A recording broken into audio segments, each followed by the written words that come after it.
السلام علیکم students, 9th class. آج ہم پاکستان اسٹڈیز کا باب نمبر 1 پڑھیں گے، پاکستان کی نظریاتی اساس۔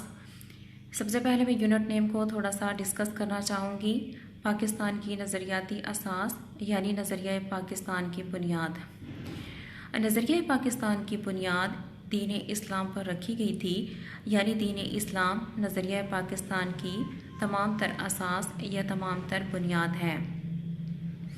یہی وہ جذبہ تھا جو تحریک پاکستان کا سبب بنا تھا، اور اسی کے بنیاد پر ہندوستان کے مسلمانوں نے الگ ریاست کا مطالبہ کیا تھا تاکہ وہ اپنے مذہب کے مطابق زندگی گزار سکیں۔ یہی وجہ ہے کہ نظریہ پاکستان اور اسلامی نظریہ حیات کو ہم معنی قرار دیا جاتا ہے۔ پاکستان کی نظریاتی اساس میں ہم جن ٹاپکس کے بارے میں پڑھیں گے، ہمارا پہلا ٹاپک ہوگا نظریہ کی تعریف۔ نظریے کے ماخذ یعنی نظریہ کن عناصر سے مل کر بنتا ہے اور قوموں کی زندگی میں نظریات کی کیا اہمیت ہوتی ہے۔ سیکنڈ ٹاپک ہے نظریہ پاکستان کا مفہوم، نظریہ پاکستان کی تعریف اور نظریہ پاکستان کی اساس۔ ہمارا تھرڈ ٹاپک ہوگا 1857 کی جنگ آزادی کے بعد ہندوستان میں مسلمانوں کی معاشی محرومی۔ اس کے بعد ہم پڑھیں گے ہندوستان میں دو قومی نظریے کا آغاز اور ارتقاء، یعنی ہندوستان میں دو قومی نظریے کا آغاز کیسے ہوا اور کیسے اس نے ترقی کے منازل طے کیے۔ اس کے بعد ہمارا ٹاپک ہوگا نظریہ پاکستان اور علامہ اقبال۔ ہمارا لاسٹ ٹاپک ہوگا نظریہ پاکستان اور قائد اعظم۔ پاکستان کی نظریاتی اساس کا ہم فرسٹ ٹاپک پڑھیں گے، نظریے کی تعریف۔ نظریے کے ماخذ کون کون سے ہیں، یعنی نظریہ کن عناصر سے مل کر بنتا ہے اور قوموں کی زندگی میں نظریات کی کیا اہمیت ہوتی ہے۔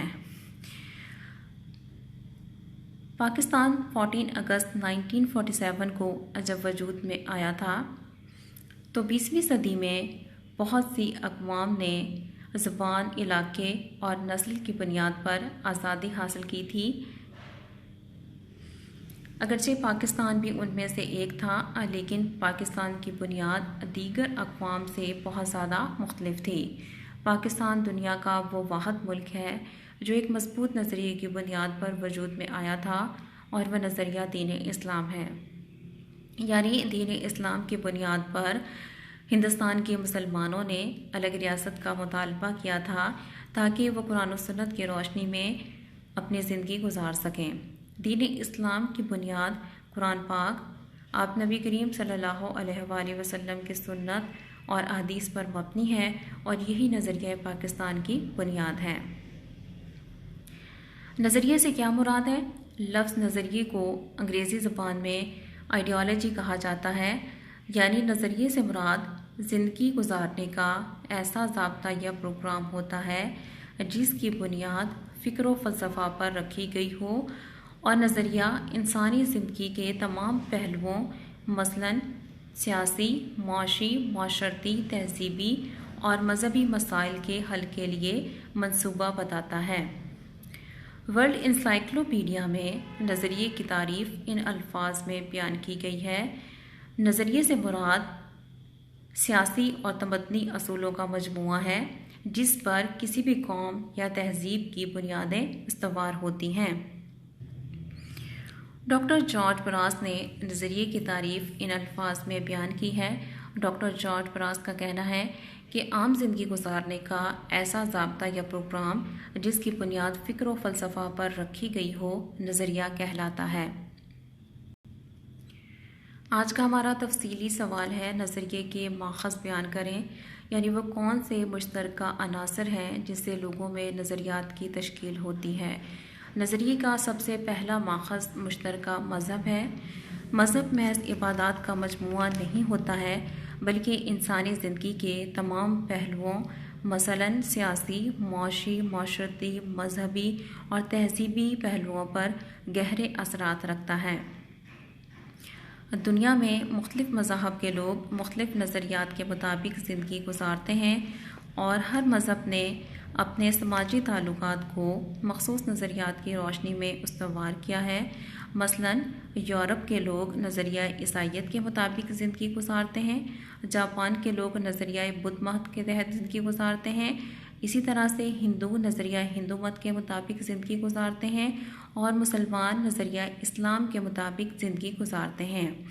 نظریے کا دوسرا بڑا ماخذ مشترکہ نسل ہے۔ مشترکہ نسل سے مشترکہ نظریات جنم لیتے ہیں اور ہم نسلی ایک مضبوط بندھن ہوتا ہے جو لوگوں کو محبت، اخوت، ہمدردی کے جذبات سے اور مشترک نظریات سے منسلک کر دیتا ہے۔ نظریے کا تیسرا بڑا ماخذ مشترکہ زبان اور رہائش ہے۔ زبان کے ذریعے سے لوگ اپنے جذبات، احساسات اور خیالات کا اظہار کرتے ہیں جس سے نئے نظریات تشکیل پاتے ہیں۔ لوگوں کے مشترکہ نظریات کافی حد تک مشترکہ زبان اور رہائش کے مرہون منت ہوتے ہیں۔ نظریے کا چوتھا بڑا ماخذ مشترکہ سیاسی مقاصد ہے۔ دور حاضر میں بہت سی اقوام اپنے مشترکہ سیاسی مقاصد کی بدولت ترقی کی طرف گامزن ہیں تاکہ دنیا میں وہ ایک مضبوط قوم کا روپ دھار سکیں۔ نظریے کا پانچواں بڑا ماخذ مشترکہ رسم و رواج ہے۔ مشترکہ نظریات میں مشترکہ رسم و رواج کا بہت زیادہ عمل دخل ہوتا ہے۔ مشترکہ رسم و رواج تہذیب و ثقافت سے اقوام میں نظریاتی ہم آہنگی نظر آتی ہے۔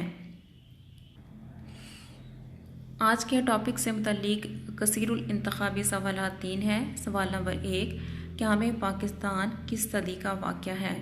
آپشن نمبر 1 18ویں، آپشن نمبر 2 19ویں، آپشن نمبر 3 20ویں، آپشن نمبر 4 21ویں، اور اس کا رائٹ آپشن ہے 20ویں۔ کوشچن نمبر 2، نظریہ پاکستان کی اساس ہے۔ آپشن نمبر 1 اجتماعی نظام، آپشن نمبر 2 ہندو مسلم اتحاد، آپشن نمبر 3 ترقی پسندیت، آپشن نمبر 4 اسلامی نظریہ حیات، اور اس کا رائٹ آپشن ہے آپشن نمبر 4 اسلامی نظریہ حیات۔ کوشچن نمبر 3، پاکستان کب وجود میں آیا؟ Option number 1 1946، option number 2 1947، option number 3 1948، option number 4 1950، اور رائٹ آپشن ہے آپشن نمبر 2 1947۔ 9th کلاس یہ آج کا ہمارا ٹاپک تھا۔ امید ہے آپ لوگوں کو ٹاپک کی سمجھ آ گئی ہوگی۔ آپ کا جو ڈائری ورک ہے اس میں کثیر الانتخابی سوالات، مختصر سوالات اور تفصیلی سوالات ہیں۔ یہ آپ لوگوں نے یاد بھی کرنے ہیں اور لکھنے بھی ہیں۔ اللہ حافظ۔